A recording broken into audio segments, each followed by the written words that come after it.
Hey guys, MetalJesus here, and today I'm doing a video about some PlayStation 2 games that we did not get in North America. And as you watch this video and see the games that I'm highlighting here, well, you're going to realize that some of these games are actually pretty cool, and it's kind of a bummer that we didn't get them in North America. Although, I'll be honest, there are a couple in here that are pretty terrible too. So that's kind of fun about this, is that we're going to show some good games and yes, also some terrible games.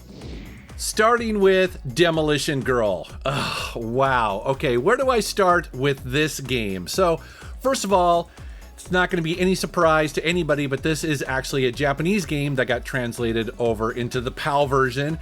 And essentially what's going on here, get this. So, basically, one day, a Japanese pop star is sunbathing on a beach when she is attacked by this kind of alien crab creature and then magically turned into a 40-foot giant for some reason. And so in this game, I guess you're kind of working for the military, like the Japanese military or something. I don't know. It's really weird. So, okay, get this. So the first mission is to take your helicopter out there and then take measurements of her. You take measurements of her boobs, her waist, her butt, her face. I don't know why you're supposed to be doing this. It's really weird, but that's exactly the first mission. And then the second mission has you trying to shoot tranquilizers at her to knock her out. Again, I don't know why you wouldn't do this mission first and then take the measurements later, but yeah. And then the third mission it just gets even weirder. So as they are trying to transport her over the ocean, suddenly a bunch of aliens, 50 of them actually, try to kidnap her. And so you are in a jet trying to shoot down 50 aliens, all while trying to keep her safe. Again, why are you doing this? I have no idea. But the game just gets weirder and weirder. The next mission has you trying to shoot this brain-sucking crab alien off of her head for some reason. Oh man, again, this game is just so weird. The sad thing is that it has terrible controls. They're very stiff. It's very hard to aim in this game. And, you know, that's the bummer about this one, is that, you know, I could dig it if it's kind of a weird and quirky game. It's kind of funny. But unfortunately, this game is just not fun at all because the controls really suck. So yeah, we didn't get Demolition Girl in North America, and part of me thinks that's probably a good thing. Now, this next game is a good one. This is an action RPG called The Sword of Etheria. This is actually by Konami. And essentially what's going on here, this is another game that's kind of wild. So this is actually called Oz in Japan. And the reason why it's called that is because the game is kind of loosely inspired by the classic Wizard of Oz book. It's so bizarre. And I said this is loosely based on the Wizard of Oz, but check this out. You have characters like Dorothy.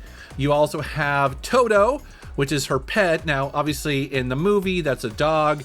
But here, for some reason, it's like a demon-looking cat that flies around. It's kind of bizarre. But you also have characters that kind of resemble the lion, as well as the Tin Man, the Scarecrow. So, again, I'm not entirely sure why they did this, but, you know, it is what it is. However, the game is pretty cool. So you see the combat here, which happens in real time and in third person, but it has this juggle mechanic where when you beat up on an enemy and stagger them, you can then toss them over to another party member who can then beat up on them, deal some more damage, pass them over to another party member, or maybe back to you for just massive damage and also special moves. It's really fun. And this game has some real talent behind it. Several people who worked on this also worked on the Castlevania series, as well as the Suikoden series. Now, this originally sold as a budget title, and I can see that, but it actually reviewed really well when it was released, and it's pretty cool to play even today if you can find a copy. Next up is another game I'm a little embarrassed to talk about, although it's actually pretty silly and fun. That is Zombie Zone. So another game that we did not get in North America on the PS2. However, it might look kind of familiar. This series is called Onichambara in Japan, and we actually got a version of this a little later on the Xbox 360. And so in this game, you control a katana-wielding cowgirl named Aya, who basically just fights hordes and hordes of zombies and the undead. And that's kind of what this game is. I mean, there's really not that much to it. It's basically just a hack and slash beat 'em up. Pretty much the only thing you really need to worry about in this game is just how bloody your sword gets as you're cutting down all of these undead creatures, because essentially the more bloody it gets, the slower it gets, the duller it gets, and ultimately it'll get stuck actually in a zombie. So every once in a while you hit a button to clean it off, and that's kind of it. I mean, you know, it gets more difficult as it goes along, but ultimately this game is just really brainless and frankly kind of dull. So you really just pick this up if you want to, you know, see a hot cowgirl kicking ass, which, okay, isn't necessarily a bad thing. Next up is a game I talked about several years ago. I think I showed it in a pickups video with Reggie, but this is a game called S.L.A.I. It stands for Steel Lancer Arena International. And this game is pretty cool. So as you can see here, it is a mech combat game, and it's actually the sequel to another game that we got on the original Xbox called Phantom Crash. And essentially what's going on here is that it places you in these big battle arenas where you take on other mechs in these various locations. And the thing I love about this game is that the combat is really fast, very fluid. It just feels really good. This is actually a really fun mech action game. Now, this game does have a story to it, but honestly, I don't pay attention to it at all. I just jump into it because I want to control a mech and blow some stuff up, and this game is really good for that. Now, if I remember right, this game does support the PlayStation 2 Ethernet adapter, and a small but passionate community of online players loved this game at the time. I never tried that, but I heard really cool things about it. It would be interesting to see if it's still being supported today. Here's an arcade racing game that we didn't get in North America. It is called Runabout 3 Neo Age, which is kind of a weird name for this, but basically it takes place in New York City.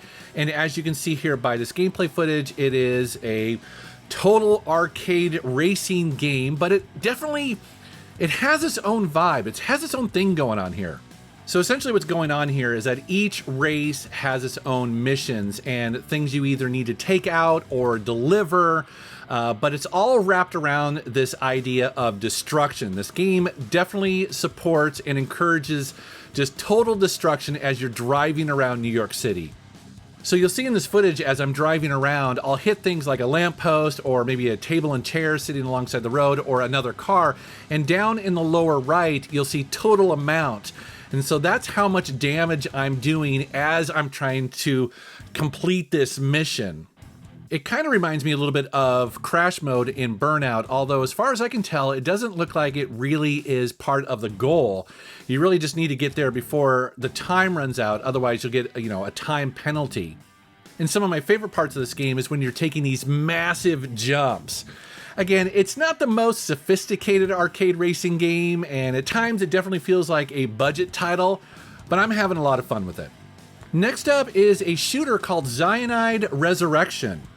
Now, if this game looks familiar, well, it's because it is the official sequel to Xyanide on the original Xbox. That was a pretty obscure game that not a lot of people talk about, although I think this version also came out on the PSP. But basically what's going on in Xyanide is, as you can see here by this gameplay footage, it's a shooter. It's a shoot 'em up. But instead of just being the traditional top-down, horizontal, or shooter style, this has more of a 3D element to it with these pre-rendered backgrounds. And actually, this is a pretty cool game.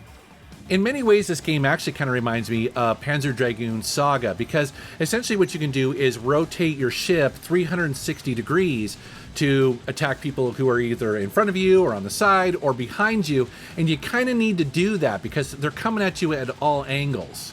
And for the most part, this is a pretty nice looking game. I mean, some levels look a little bit better than others, and yeah, the backgrounds are a little bit blurry compared to the enemies, but I actually kind of dig it. It's pretty cool. It's something different. Next up is a game I spent way more time playing than I ever expected to. That is Everblue. Again, this is a PAL game that we did not get. And essentially what this is, it is a scuba diving RPG.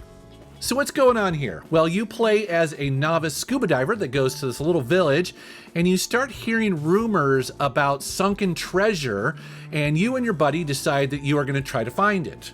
And so what you do in the beginning is very similar to other RPGs where you are very kind of underpowered and low level when you are diving, and you can't really do much in the beginning. So you have to kind of, you know, essentially take baby steps to build your stats, basically improve your ability to hold more items that you find in the ocean floor, improve how long you can go out, how much oxygen you can carry with you, basically improve your suit, things like that.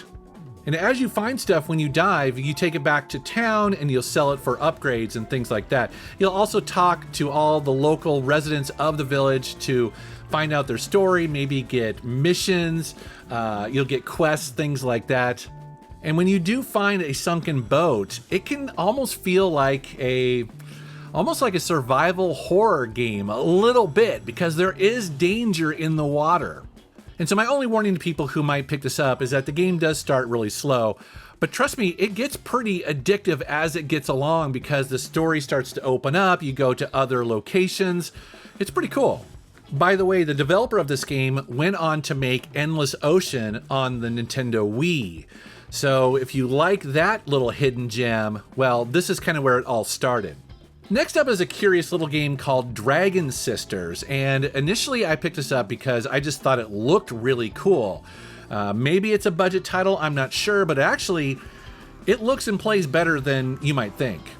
As you can see here, it's a side-scrolling fighting / beat 'em up game, but this game's notable because the attacks and the actions that you can perform, well, they're multi-directional. So instead of just being like a traditional beat 'em up, like say Streets of Rage, where you can only really attack left or right, in this one you can actually, you can attack in 4 different directions, which is kind of cool.